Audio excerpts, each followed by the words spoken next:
आया हुआ है, जवाब मिला हुआ है, लेकिन मैं सरकार से यह जानना चाहता हूं, माननीय मंत्री महोदय से, कि हाल के दिनों में 28 दिसंबर 2023 को दैनिक जागरण में शहर तो शहर अब गांव की गलियां भी सूखे नशे की चपेट में।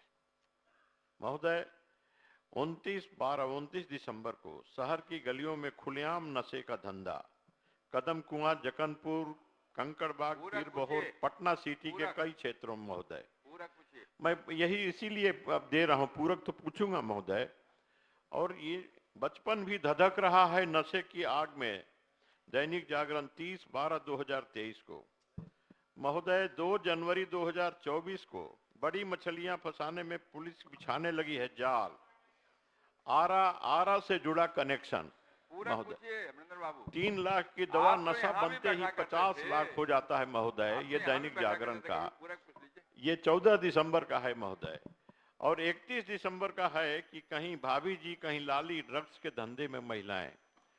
महोदय, मैं सरकार से यही जानना चाहता हूं कि क्या सरकार ने जो उपलब्धियों का जो ब्यौरा दिया है वह संतोषजनक नहीं है।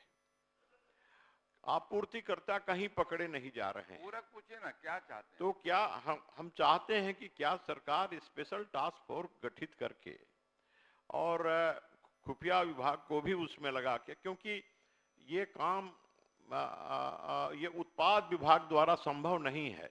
ये उनकी हैसियत से बाहर की बात है कि वो इस सूखे नशे को पकड़ पाएं।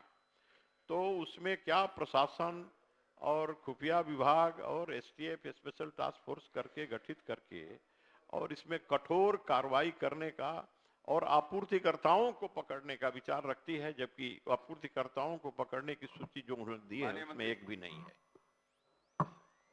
माननीय अध्यक्ष महोदय, माननीय अमरिंदर प्रताप सिंह जी ने जो प्रश्न पूछा है उसका विस्तार से जवाब माननीय सदस्य को मिला है महोदय। और माननीय सदस्य की जो चिंता है महोदय, अगर इस तरह की खबरें सिर्फ अखबार में छपती है महोदय, और माननीय सदस्य के संज्ञान में जिन भी माननीय सदस्य, चाहे हमारे विधानसभा के सदस्य हों, लोकसभा के सदस्य हों, विधान परिषद के सदस्य हों, त्रिस्तरीय पंचायत के सदस्य हों, अगर इस तरह की पुख्ता जानकारी अगर सरकार को उनके माध्यम से प्राप्त होगी तो सख्त से सख्त कार्रवाई भी होगी, और जो काम इस तरह का करने वाले लोग हैं उन पर भी कार्रवाई होगी। ये महोदय अवेयरनेस का भी विषय है, लोगों को जानकारी देने का भी विषय महोदय। अगर इस सिलसिले में अपने बच्चों, अपने समाज में जहां भी माननीय सदस्य जाते हैं, भाषण देते हैं, उद्घाटन करते हैं, शिलान्यास करते हैं, जनसभा करते हैं, अगर जनसभा इन चीजों पर अगर अपनी बात को पूरी तरह से रखेंगे कि इससे बहुत समाज में आने वाली पीढ़ियों को नुकसान हो रहा है, तो मैं समझता हूं ये रुकेगा भी। और माननीय सदस्य के जो भी जानकारी है महोदय, अगर सरकार को उपलब्ध कराएंगे तो सख्त से सख्त कार्रवाई करेंगे।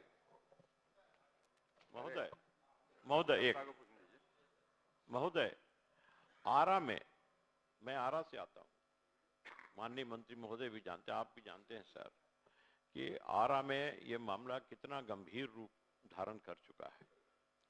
आरा स्टेशन से लेकर के जैन कॉलेज होते हुए और गांगी तक का जो मोहल्ला है पूरा, ये स्मैक और चरस, ये सब ये सूखा नशा बेचने वालों का, आपूर्ति करने वालों का जमघट लगा रहता है। स्कूल के पास, कॉलेज के पास, अन्य ऐसे भीड़ भाड़ स्थानों के पास, स्टेशन पर ये हैं।